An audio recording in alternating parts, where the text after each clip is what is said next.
Bab 61. Freya cepatlah sadar. Melihat Arby dan Ciro yang suap-suapan seperti itu, membuat hati mereka terenyuh. Makan, Nun. Perintah Ikmal pada Monik. Monik menggeleng. Makan, kalau enggak aku cium, nih. Monik diam saja, dia tahu itu hanya ancaman kosong. Dia dan Ikmal hanya bersahabat, tidak pernah ada konflik cinta di antara mereka.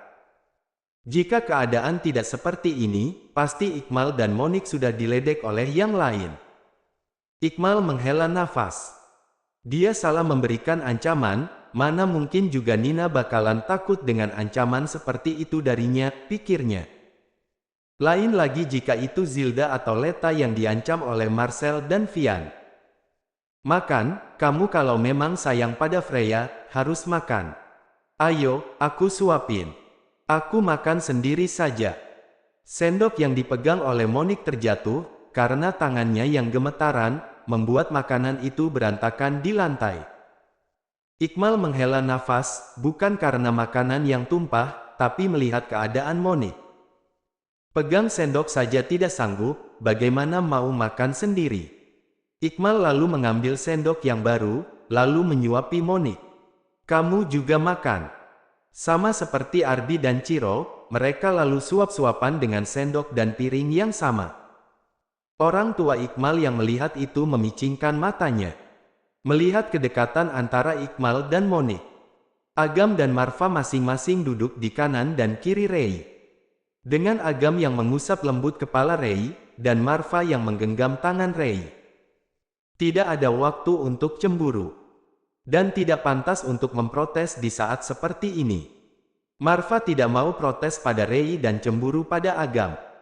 Vio tidak mau protes pada Marfa dan cemburu pada Rei. Rei sendiri tidak sadar apa-apa. Tatapannya terlihat kosong. Pikirannya hanya berputar pada Freya dan neneknya. Kembali pada Freya lalu neneknya. Hanya di situ-situ saja. Perdebatan, atau canda tawa yang biasanya terjadi saat mereka semua berkumpul seperti ini, sirna begitu saja. Tidak ada perdebatan antara keluarga. Tidak ada candaan antar sahabat dan saudara.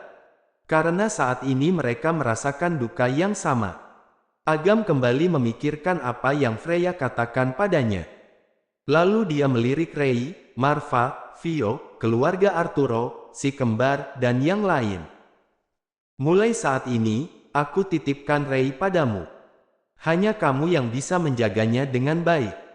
Menjaga di sini tentu saja bukan hanya menjaga, kan?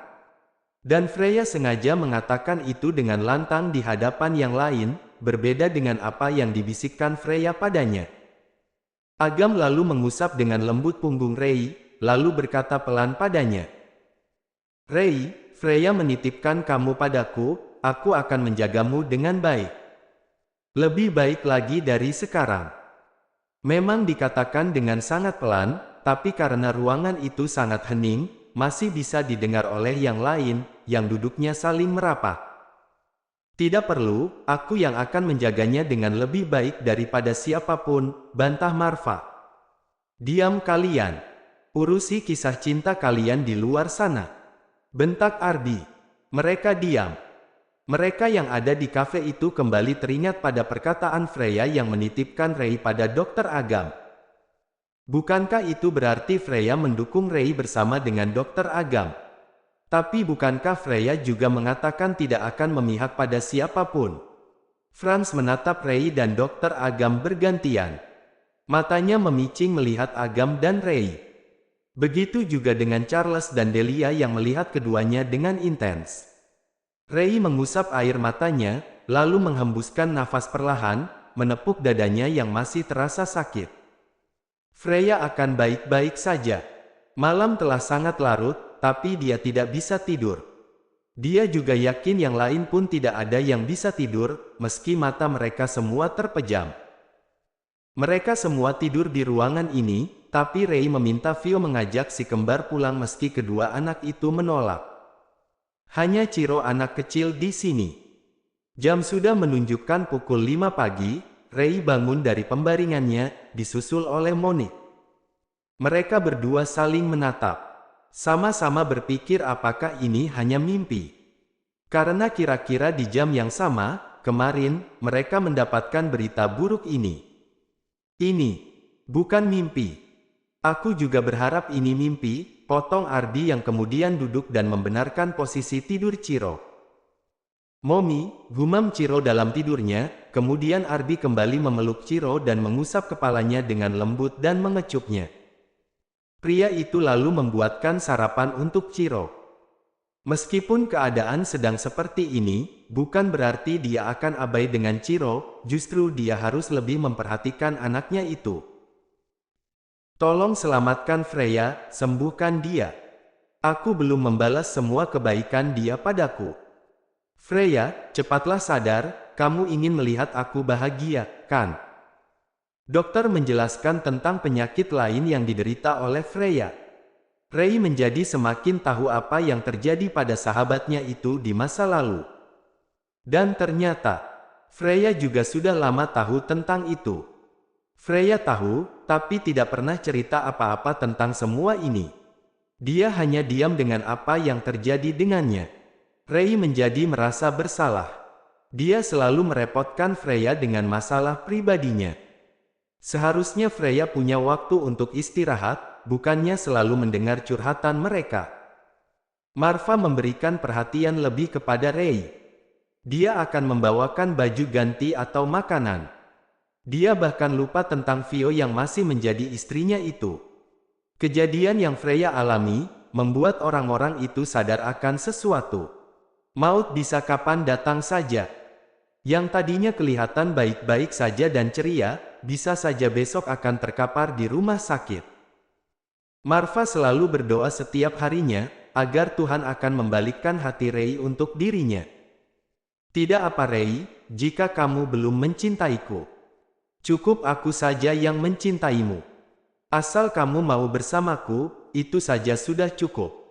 Marva sudah ketar-ketir melihat Rei yang semakin dekat dengan Agam.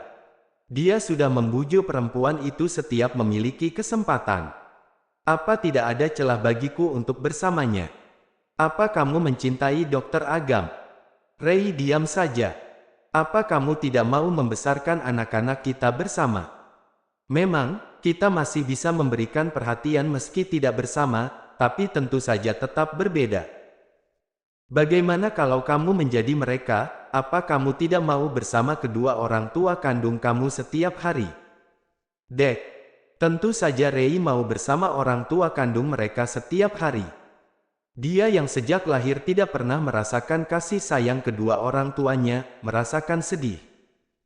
Dulu, dia selalu berharap setiap bangun, ada orang tuanya bersamanya. Sarapan masakan buatan ibu meski itu hanya mie goreng polos. Diantar oleh ayahnya ke sekolah meski hanya berjalan kaki saja. Berkumpul bersama di hari libur meski hanya di rumah saja dan bersih-bersih rumah. Dia yang dulu ingin sekali mempunyai orang tua yang lengkap, dan selalu berdoa jika nanti memiliki anak, akan bisa membesarkan anaknya. Karena itulah dia selalu meminta diberikan kesehatan hingga dia tua. Lalu sekarang, kenapa dia mengabaikan semua itu? Tingkat tertinggi dari mencintai adalah mengikhlaskan.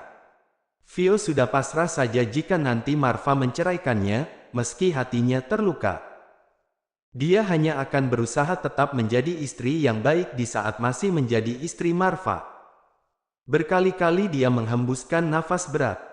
Apa aku juga seperti Rei? Pergi sebelum kata talak itu terucap. Pergi dengan membawa harga diri yang masih kumiliki. Satu persatu orang-orang kembali membesuk Freya. Termasuk Vio. Terima kasih, Freya.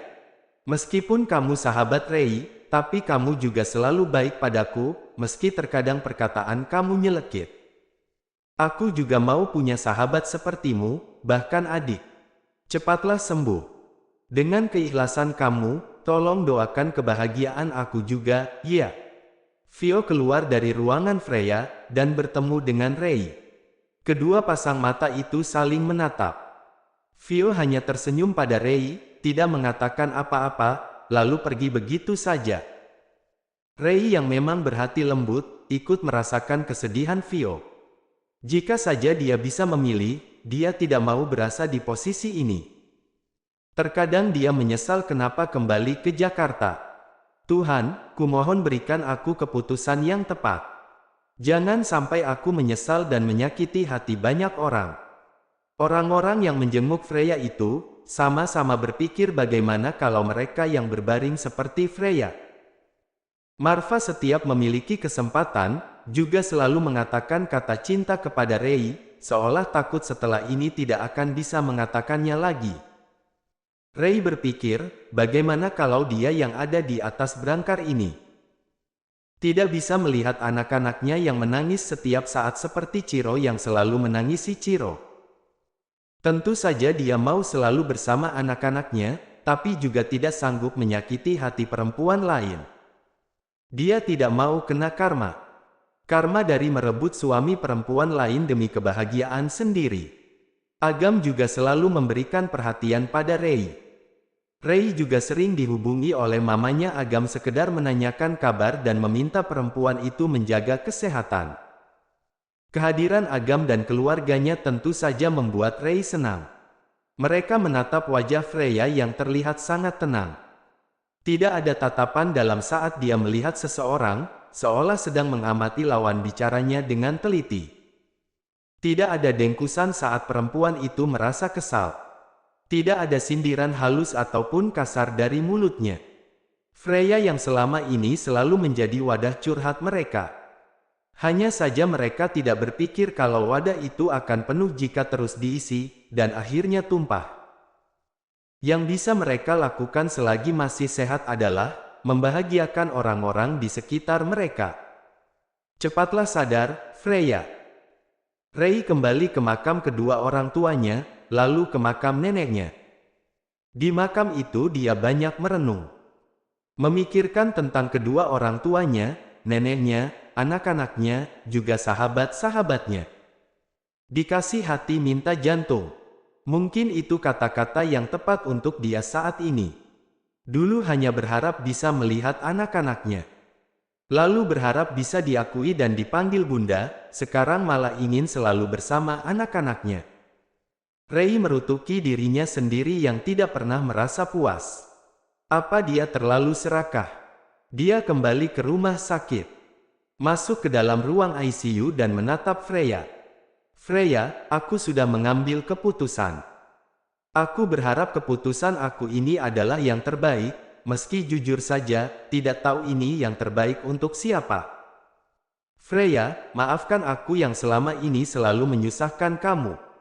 Aku janji akan menjadi lebih kuat lagi dalam menghadapi semua persoalan. Mulai saat ini, izinkan aku yang menjaga kamu.